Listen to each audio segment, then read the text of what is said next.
Good morning or good afternoon, depending on where you are currently located. On behalf of the Lewis Stokes Midwest Regional Center of Excellence, we welcome you to today's session titled The Future Life Map. My name is Darian James. My pronouns are she, her, and hers, and I will serve as your session moderator for today. I am connected to LSAMP as I'm an LSAMP alum 2 times. I am a scientist at Pfizer in their rotational professional development program. I earned my BS in nuclear engineering and my master's and PhD in biomedical engineering from UW-Madison, and a few housekeeping rules. So the session today is being recorded and will be made available for you to view in Whova by next Wednesday. We ask you to please provide feedback to today's session in the comment section, post-session survey by also liking this session.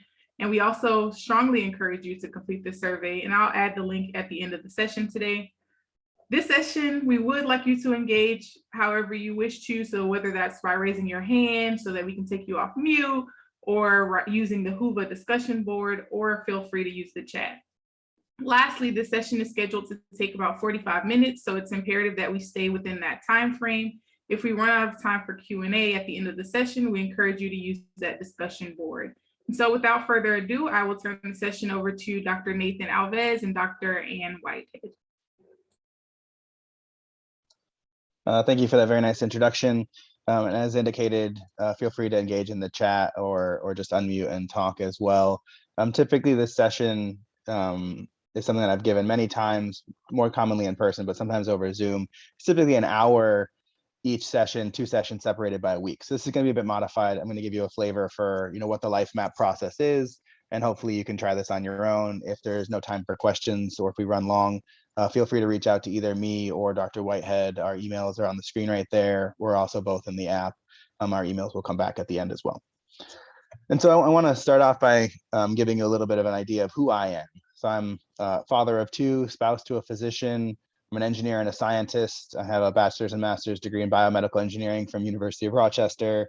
I have a master's and a PhD in chemical and biomolecular engineering from Notre Dame. I have something around 40 peer-reviewed publications, 7 patents, and I'm one of only 2 non-physician tenure-track faculty members at IU School of Medicine in the Department of Emergency Medicine, out of about 120 clinical faculty members. So I really am, a biomedical engineer at heart, interfacing between physicians and science. So I want you to start the session thinking about a couple questions. Do you know what you want to do when you grow up? I actually posted this on the message board and got some interesting comments prior to this talk. Do you know how to get to that goal?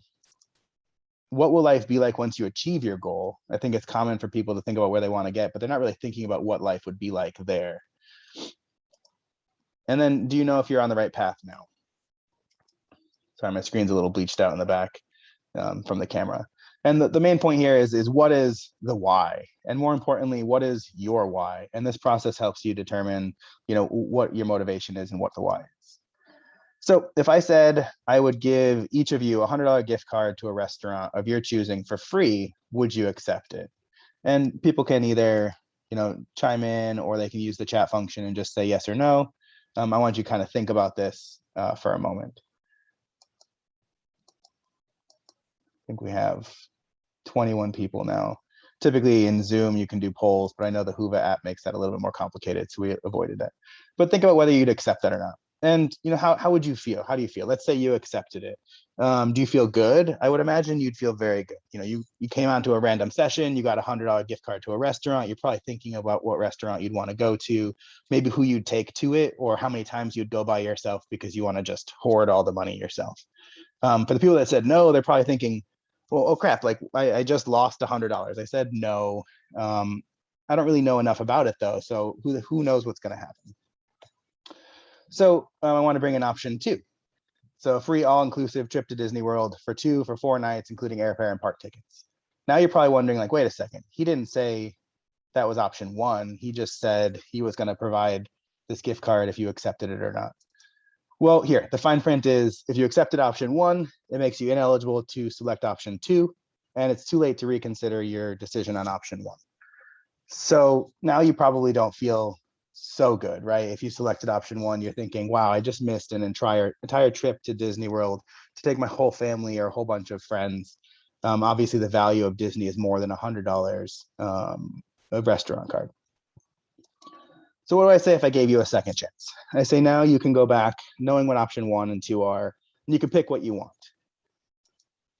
But there's a caveat. There is an option 3, and you don't know what option 3 is, and I'm not going to tell you. What would you pick? So think about this in the grand scheme of things. Would you now go for the $100 gift card to the restaurant, or would you pick Disney, which has a very high dollar amount, or would you roll the dice and pick option 3? So you're probably wondering what option 3 is. You get nothing. Sorry, perfection is the enemy of good. Option 3 is nothing. This is sort of like a little thought experiment to demonstrate that waiting is not always mean you'll get something better. You can't sort of game life. Just because the first option was $100 and the second option was a much higher value, it doesn't mean that the third option is going to be of much more significant value. The other thing that's nice about this to demonstrate is a bit that life doesn't care whether or not option 2 or 3 exists.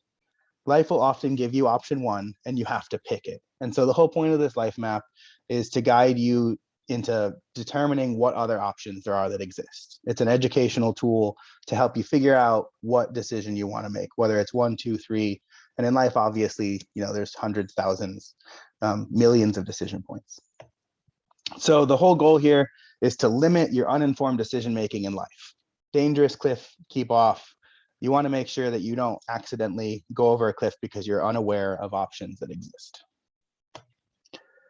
So we'll talk about the future life map exercise now.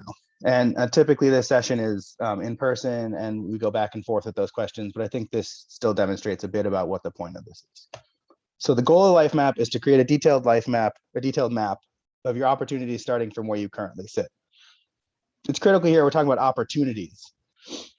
We're not talking about getting from point A to point B. This is not what the life map is about. There's tons of different mapping tools that do this where you say, I'm currently an undergrad, I want to be an oncologist, and I'm at A and I'm at B. This is simple mapping.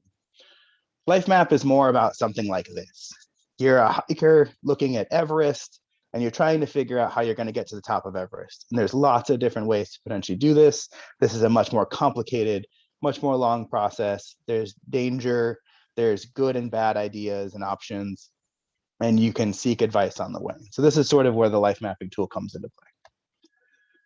So starting the life map, you'll see here that there's different bubbles with different titles and different names. And this is essentially a decision tree of sorts. It creates a mesh network of different opportunities, and one opportunity leads to another opportunity and so on. And this is a digital version. If or when you decide to actually do this personally, which it can take some very long time depending on how much information you have at hand. I highly recommend doing this on pen and paper and not digitally, but the digital thing is just nice and clean to show you here. And we'll get into more what a real life map ends up looking like. So what would you include in your life map? This is obviously, a mostly blank tree. And the idea here is to include everything you can think of. And we'll get into why. Why do I include things I know, and that's in quotes very specifically, that I'm not interested in? And the argument here is that now is the time for research. I have tons of conversations with students who come to me since I'm in the School of Medicine saying they want to be a physician. And after a few quick questions, it's very clear they have no concept of what that means. And so it's really hard to say for something like a physician kind of thing, whereas an undergrad, you're still a minimum of 7 to 12 years out, depending on of education alone, depending on what specialty you want. So now is the time for research. This is really important because this validates what you think you know. So let's say you knew you wanted to be an oncologist. You can validate that by learning more about all sorts of other opportunities. Or in doing this exercise, you'll still learn something new about something you thought you knew all about. And it's really critical here that it's not only important to rule things in, it's just as important to rule things out. So maybe when you were a kid, you decided to be a physician. And forever you've been just considering that, and you haven't actually sat back down and considered other career opportunities, whether it be STEM or otherwise. I'm sorry, LSAM, there are other careers in STEM, but it's a really good opportunity to see what kind of decisions you're making. unfortunately, you can't do everything. So you have to make decisions in life. So this is a little bit more of an expansion of the structure. So obviously you can imagine this gets detailed and complicated. Sometimes you can see here, in this case, it goes from undergrad to job or undergrad to grad school, but it could just as likely go from undergrad to job to more school. This depends on some of the specialty kind of things that you're interested in, or what kind of unique things happen along your paths. But the point here is that this is meant to be a relatively complicated network of all opportunities that you can think of. I also commonly mentor students interested in PhD programs, and my question is, why? Why do you need a PhD? And students are often, taken back by like, well, why would you ask that question? Like, I want a PhD because it's a PhD. And it's like, well, PhDs open doors, PhDs can close some doors, PhDs are long and complicated. The science will be hard in a PhD, or the research will be hard. But really the hardest thing about a PhD often is the environment, is getting through the process, the logistics, the hierarchy, and the policies. So it's really important to understand the why. So in this decision tree, it's not just a whole bunch of little bubbles with single words that say, I want a job, I want to make a ton of money. The point here is to get into some details. What is good about being at the point that you're at there in that tree? What is bad about being there? And you can use different color inks to dictate this, something like green ink for good, red for bad. What do you need to achieve to get to that point? So in this case, what tests are required? If you want to go to medical school, you might need to do an MCAT. If you want to get a specific job, you might need a unique certification. If you wanted to get into a specific program or a specific career, maybe your GPA is really critical. You should know what metrics are minimum or what metrics are commonly acceptable for meeting a career or whatever job or school that you're potentially looking at. Other things that are important is, how long will it take to achieve that step? Some steps are quick. A master's degree might be a single year if it's a coursework master. A PhD might be 4 to 5 years in engineering. It might be 8 or 9 years in biology. These are the kind of things that you really want to dig into to understand so that you can prep for the future. Is there a specific cycle for hiring or applying to achieve steps? I've mentored some students that, want to graduate early, and then they find out, well, no one is looking to hire someone in mid-cycle, depending on what it is that they're doing. It just depends on the field. Something else that's really important is, how much does this cost? How much can I potentially earn? How long will it take me to earn back what it cost? Or who will be paying for it? So obviously money is important when it comes to school and job opportunities. So one option, obviously, in this life map is more education, certificates, degrees. But what you should do is you should consider, what it is that you are capable or qualified to do currently. And I'm making this kind of broad because the conference here has a diverse group of people from, LSAM program managers to PIs to undergraduates. This map is just as relevant for someone who is a tenure track faculty member like myself, looking at whether or not I want to do something more academic and less research related, or something of that nature, or leave potentially academia. So what opportunities might further education open up to you? Let's say you're an undergraduate student and you want to be a professor at a university. You might need more education because in order to be a professor at most institutions, you would be required to have an advanced degree. And then the most critical thing here that I think is lost on some people is that keep in mind that more school is not always the right choice. It's not a default. It's not the cheapest, the fastest, the best. It's not necessarily even a way to get to your ultimate goal. So one should not just get more education forever. There should be a reason why you're doing it. Another opportunity is to get a job. What are the job opportunity potentials available? I think it's really important to look at job descriptions and not job titles. Students often get obsessed with titles. I want to achieve this specific title. And when I tell them, and I give them mentoring advice, I always tell them to ask the "what do you do" question twice. And students always look at me like I'm nuts. Like, why am I asking the same question twice? I'm sure you've had this experience where you say, hey, Dr. Alves, what is it like being a professor? And then the response is, it's great being a professor. I get to teach students and I get to do research and I get to make impacts on society and medicine. And then you ask the question again. No, what is it like being a faculty member? It's like, oh, it's a ton of meetings. It's a ton of paperwork. It's a ton of logistics. I actually don't do the research myself necessarily. I'm guiding the research through people. It's not until you ask the question twice that you get the real answer as to what the day-to-day is. And it's really important when you're staking your entire future on something to understand what that life would look like. So many times I hear students say, I'm going to be different. I'm going to be a PI in a lab, and I'm going to do research myself. I'm going to be at the bench, and I'm going to be pipetting with my students.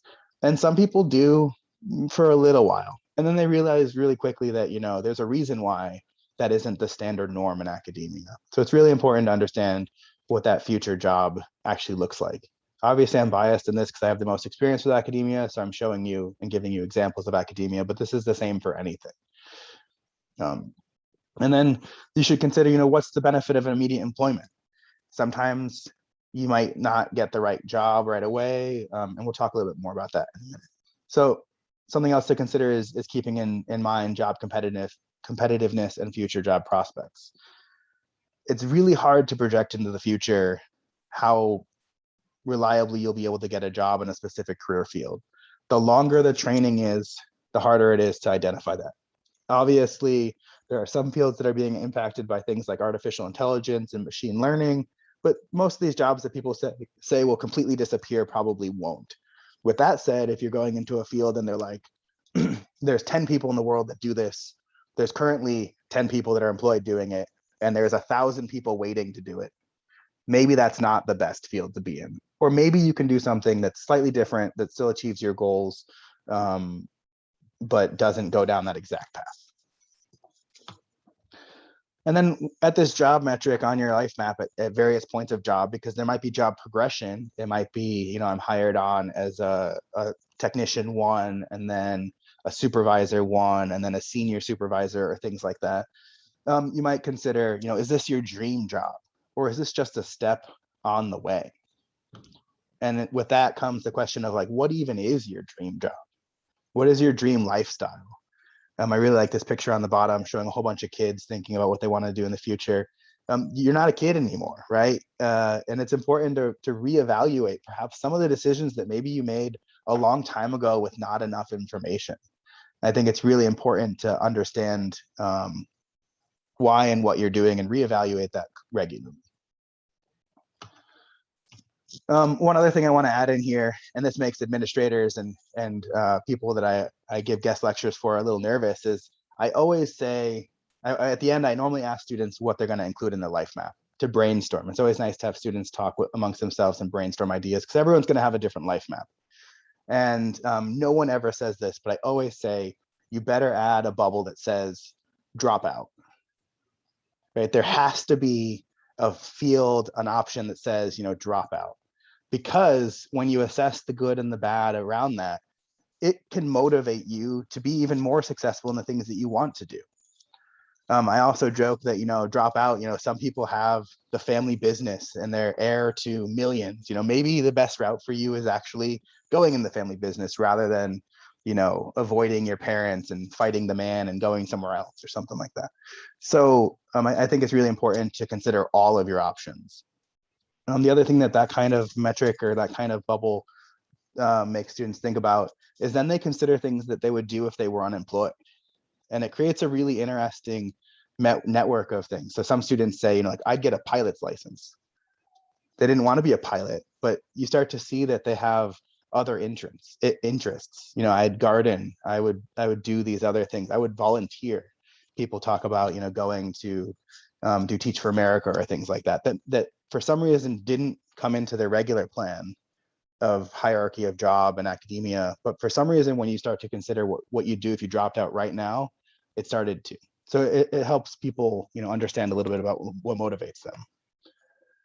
So what's the point? I mean, that's like the whole thing. What is your motivation? What do you wish to accomplish and why? And going through this process, it helps you center, what it is that you're really interested in. When you put down academia professor for someone who wants to go to graduate school to be in industry, it might be like this visceral response of like, oh, I really don't want to do that. And then you go through the process of understanding what the academic people do. And maybe at the end, you're like, oh, this isn't actually as bad as I thought it was. Or I went and I talked to some faculty members and my preconceptions about this were wrong. Or vice versa. You continue to go down that path, you look at it and you say, wow, this was bad. I thought it was bad. It's even worse than I thought it was. And then you're reinforced to go into industry or something of that nature. So those are good outcomes from this that you wouldn't get if you had only mapped, from where you are to where your preconception is, what your future perfect career would be. And then the sooner you figure this out, the better, right? The sooner you figure out what motivates you, the better. Sometimes this requires a lot of trial and error. Some students come up to me and they want to rotate in my lab, and they talk about other rotations that they did where they hated it and they feel like they wasted time. They feel like they're not progressing towards their goal. And I always allay their concerns and tell them that, no, that was necessary. You picked that because you thought you liked it. You tried it and you hated it. Now you rule it out. Without that experience, without going through that process, you would never have known that. And in this case, hopefully what the life map does is it helps you go through some of that process without taking 12 weeks of a summer somewhere, or 4 years of an undergraduate degree somewhere, or $300,000 of medical school debt to figure out. Some of these things you can get answers to ahead of time, and they don't require you necessarily to experience them. You can learn from other people's experience. So ROI, return on investment. I always like the business side of science. I think this is important. You can have a life return on investment, and things to consider here that are really important when going through your life map. Not everything is about money for everyone. Some people, money is it. And if that's your motivation, own it. And then go through life figuring out how to do that. But it's not always about money.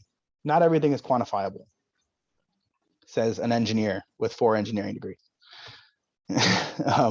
ROI must also include an intangible component. And it doesn't necessarily need to make sense to everyone. So I gave this lecture to a group of students, and after option 2 came and Disney World came and the student had an option to change from accepting the restaurant voucher for $100, they dug in. They said, I still want the restaurant voucher for $100 after Disney World. And I was like, why would you pick the $100 voucher? Now, obviously Disney World has so much more value. And she said to me, I'll never forget it. She goes, I really like Chick-fil-A. And I was like, that's fair, and what do you think I told her? Well, I told her that part of this whole life mapping exercise is about asking questions now. And it's amazing how no one asks questions during that option 1, option 2, option 3. And I can't begrudge people here for not asking questions because Zoom is really hard. But in person, I can tell you, I've given this lecture a number of times, and students never ask for more information. One did. One did? Oh. What's the catch? I've heard that in the chat, someone said, what's the catch? Which is good. You're ahead in this life mapping process. But in person, I can tell you, I've never had a student do it. And even after going through the process, going through Disney, people still don't ask questions. Now they think they understand the catch. They see option 1, they see option 2, they see option 3, they think they get it. And so I told this student, well, you didn't ask me if the Disney was transferable. So, the Disney value package might be worth $5,000. And if you had asked if it was transferable or sellable, I might say yes. And now you have $5,000 of Chick-fil-A you can order.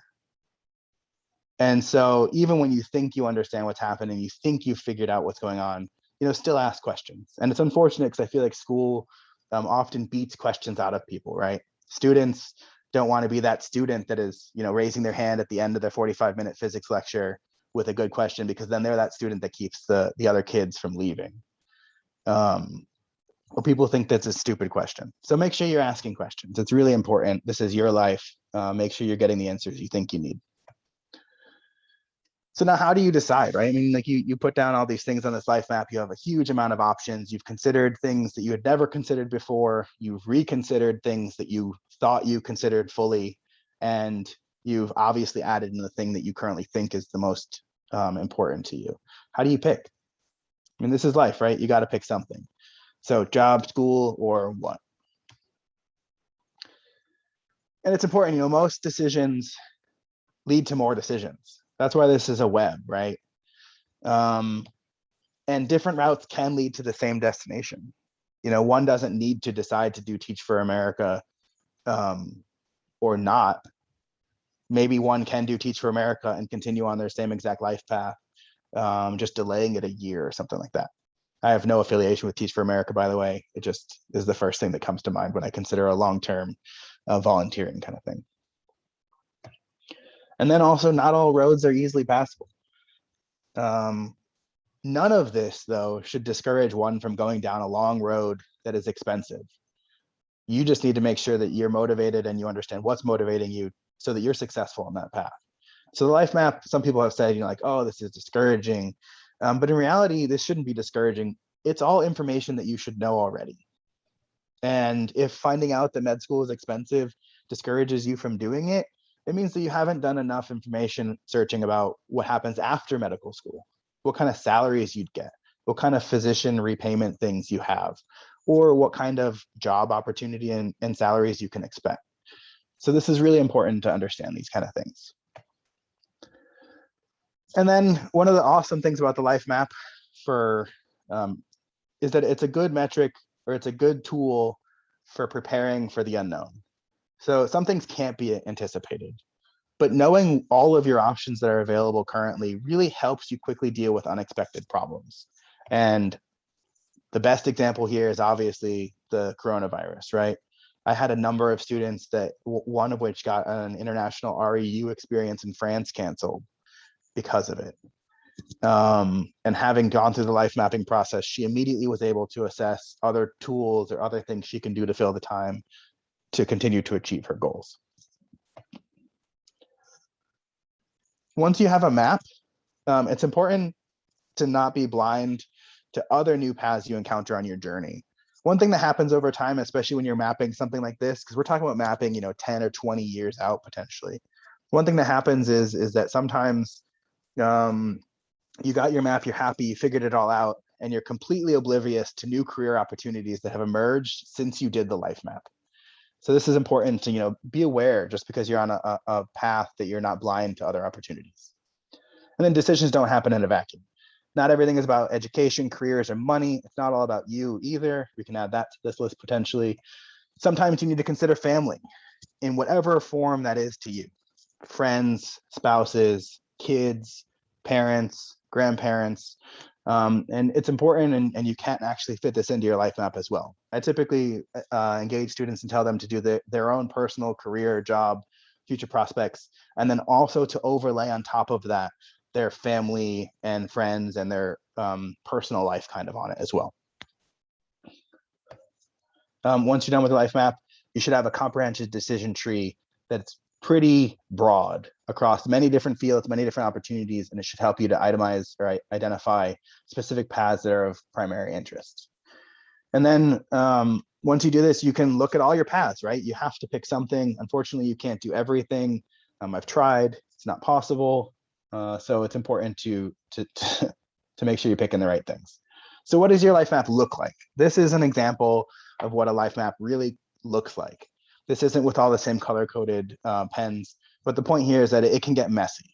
And in fact, the messier, the better in some regards, because you want to make sure that you're learning new things. And you might find that you start down one path and you think you know enough, and then you start down another path, and then you realize, well, actually, I figured out something here in my research that I don't now know about this other job. And so it's important that you go back and forth, and this is an iterative process. And it's okay to feel uneasy. These are things that you've never considered before, and gaining perspective can make you uncomfortable. Thinking that you knew exactly what you wanted to do in life and now reassessing can make you uncomfortable. But this is common, right? It's a common thing for things to get messier before they get organized. Anyone that's ever cleaned a dirty room knows that one of the first things most people do is you dump all this stuff in the middle and it looks even worse. And then you start to organize. So this process helps you organize. And the goal is growth. Obviously, learning and doing research, I think, is important. Making sure you're making informed decisions is important. And this all helps you to grow, to be a more informed person in your own life. And then obviously you can pass along this information too. You can start mentoring people on the information that you know and help other people. So revisit and update your life map regularly. It's important to recognize that some paths change or new paths open or rocky paths before become paved. I like the road analogies clearly. And you might also find that, maybe you chose not to do something because of monetary purposes, and then you found that there was a scholarship that was newly created. So continually do this kind of research process so you can continually to make informed decisions in your life. So there's a number of quotes. So, like I said, I've done this session to LSAMP a handful of times, I think 3 or 4 times in various LSAMP centers. I've also given this to master's students that are specifically in transitional years, looking at PhDs primarily. And I hear a lot of these kind of things. Honestly, I never realized how many opportunities or options that I really had. It was overwhelming, but good, right? Sometimes it makes you nervous, but sometimes being uncomfortable is necessary for growth. I think looking at actual job descriptions was important. This person specifically thought a doctorate was going to be what they wanted to do. And then when they found out that, you can't just get a doctorate and then accept any career that they wanted, that a doctorate kind of requires you to get a doctorate level degree, and that companies often will not, fill a master's level role with a doctorate level person. They were completely unaware that maybe they were closing off opportunities and that they didn't necessarily need a doctorate. And in this case, someone was really stuck on one thing. Often when people come to me and they know for a fact what they want to do in life, they're the ones that I think this is sometimes the most important for. Why? What is it that motivates you to do that? I had one specific student that was really, really interested in being an OB. And I was like, why? And they were like, well, I want to help people. And I was like, oh, so nurses and NPs and PAs don't help people, and scientists that produce pharmaceuticals that impact patients don't help people. And then it became really obvious, what motivated this person wasn't necessarily limiting them to a career as an OB. And I think having someone challenge you on what your goals are is important. You can do this internally with this kind of mapping tool, or you can, I think it works well with a mentor as well, one-on-one. And so I think in closure, don't be afraid to ask for help. Don't be afraid to ask questions. This is your life. You want to make sure that you're making the best of it, and you don't get to do it multiple times. So make sure that you ask for help. There's the NSF disclaimer, and we'll go back to this. So my email address is here. Dr. Whitehead's email address is also here. We're both co-creators of this life mapping tool. I ran through that intentionally kind of quick, hoping that we'd have time for questions. So if people want to unmute, you can definitely ask questions now.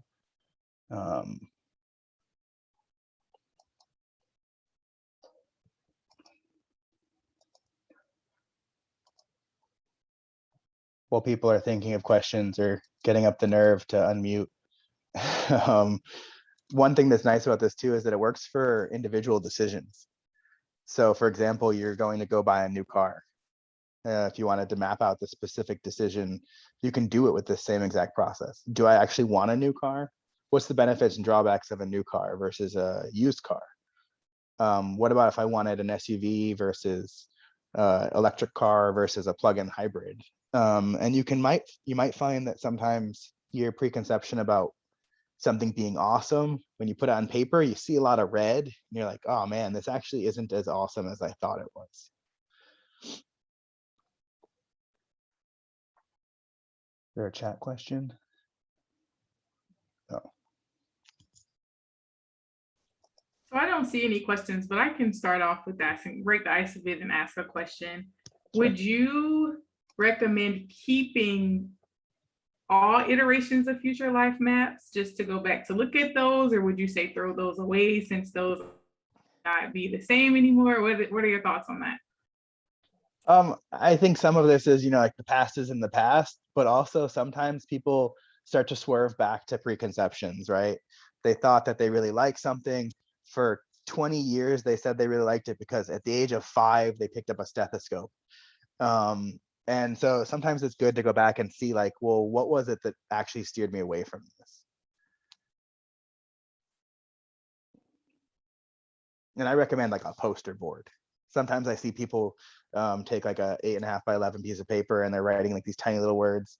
I mean, this is something that I think is really useful, to be big, to be bold, and to really assess what you're doing.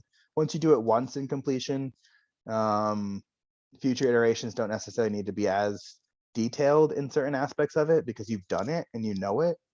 And then you can obviously focus on a more traditional trajectory, A to B, or A to B and C, rather than A to B through Z.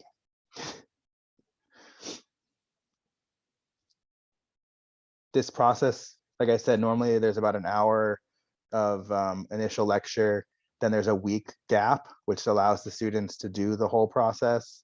And then we reconvene and we go through student life maps. If you're interested in adopting this kind of thing for an LSAMP that you're a manager of or something like that, obviously feel free to email me and we can collaborate and talk about that. In the second session, it's another hour in which we discuss life maps. We never collect life maps. I see a question. You can talk. Yes, thank you. Nice presentation, Dr. Alves.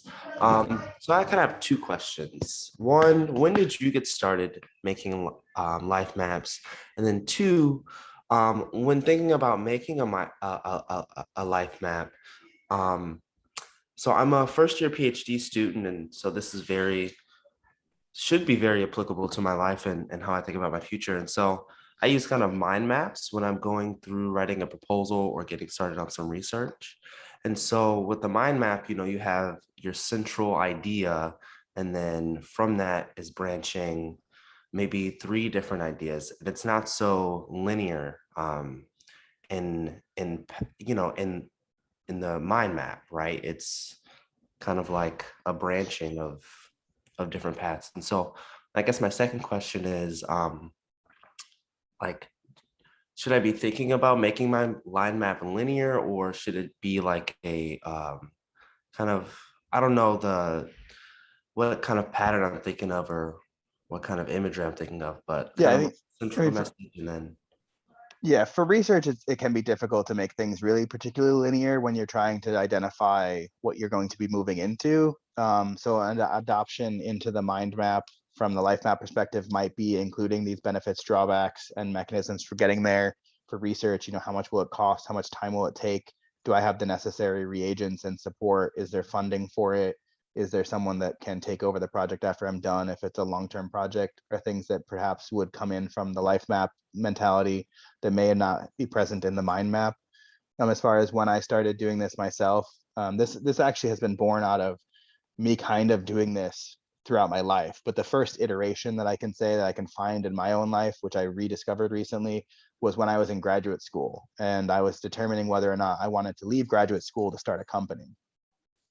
And it was like the first time I systematically wrote down on paper all of the specific options and benefits and drawbacks to try to make a more informed decision without, trying to eliminate bias as much as possible. It can be really hard to eliminate your own bias, but this way of systematically going through it helps minimize that at least. Those are good questions, though. Thank you. And a very inspiring talk. Thank you. Good. The goal is to help people think about the future and be prepared for it, right? So many people may not know, how much money something costs, and it shouldn't scare you away from it, but you should know ahead of time. Do you have any thoughts there? Oh, yes, I was going to add that Dr. Alves and I have kind of different ways of thinking. And when I fill out a life map, my map tends to be a lot less linear than his. So I think you can sort of adjust the structure to what you identify most with, and sort of your way of thinking. So that kind of mind map idea, if that sort of structure that is a little less linear works well for you to organize your thinking, I think that's perfectly fine for it to be less of an organized linear structure, as long as you're getting all of those ideas out. And to add just a bit to that too, what I was saying earlier was that we don't collect the life maps. The life maps are intended to be personal, and we very early on in the process decided not to collect life maps because we want to make sure that people are making the personal decisions and they are putting in the difficult things to put on there that they should be weighing. We typically ask to demonstrate completion, which typically is someone, holding it up, did it, crazy web of stuff. and then we go into options. And what's really interesting in the follow-up session is that typically I guide it, obviously, as the primary mentor for the session, but the students often end up talking and arguing with each other, because they end up learning things, and they're obviously in 1 week not going to learn everything, right? This is a demonstrative tool of how to think that you carry on well beyond this. And so it's interesting to hear the students argue with each other. There's a question that came through the chat. Do you think it's beneficial to share one's life map with someone else? Totally. If you're comfortable sharing it, I think it's smart to do that. People's perspective is important. So a good question that I get commonly is, how do I know what I should add on my life map? Because I don't know what it is. I don't know what's missing, right? And so some things that I tell students that ask questions like that is like, you're currently enrolled in a biology undergraduate degree. Maybe you should Google a whole bunch of broad questions like, what can I do with a biology degree? And now all of a sudden you see this blog with 40 different job titles. Then you go through those job titles to see job descriptions. Then you see job descriptions and job progressions. And so there is a way to do this, to unveil the unknown by asking broad questions. Another obvious way is to have other people help you with it. Having a direct mentor, doing this one-on-one is also awesome. I'm a fan of mentors. I think that diverse mentors are important. And even if you have one mentor, sorry, not enough. Get more. Get other people's opinions. Everyone's going to give you a different perspective.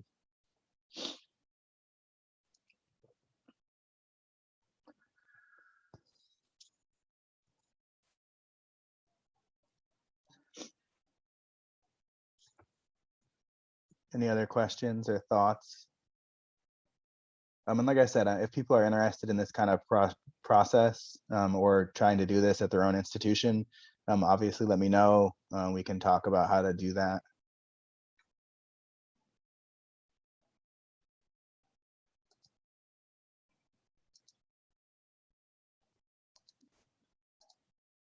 It's always sad when you hear someone who says, didn't even know that was an option. I was completely unaware that I could have done that before, and maybe now it's too late. So that's really the driving force behind this.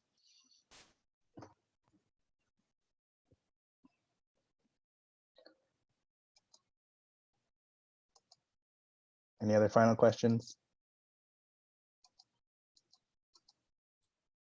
I don't see any coming through, but if you all will post any questions, the discussion will still stay open after the session is over. I just wanted to say I did put a poll in earlier to ask the audience, do you know what you want to do next and how to get there? And the choices were absolutely no, but I am using my resources to figure it out, and then have no clue. Most people said no, but I'm using my resources to figure it out. So hopefully, for those of you who don't know what you want to do next and how to get there, this session was helpful in inspiring you and helping you figure out how to pinpoint your motivation and what you want to do next by completing this future life map. So thank you to Dr. Alves and Dr. Whitehead. This was very informative for everyone, no matter what stage in their career they're in or where they are. Thank you for attending today's session. And as a reminder, please make sure you complete the post-session survey. In addition, the session was recorded and it'll be made available in Kuva by next Wednesday. So I will post the link right now in the chat. So it looks like we're getting thanks, great, and we have some applauses as well. So kudos again to Dr. Whitehead and Alves for this great presentation. Cool, and I just want to make one more comment. You can see our email addresses there. Obviously, there's an interface with Whova for connecting with us. You can also send us a direct email. Sometimes that's a little easier. And in the email tag, just make some sort of connection, LSAMP conference or LSMRCE, so that we know where the connection is coming from. Thank you.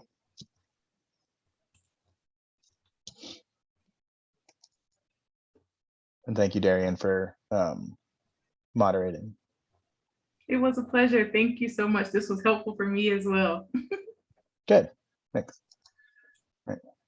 Take care, everyone. Enjoy the rest of the conference.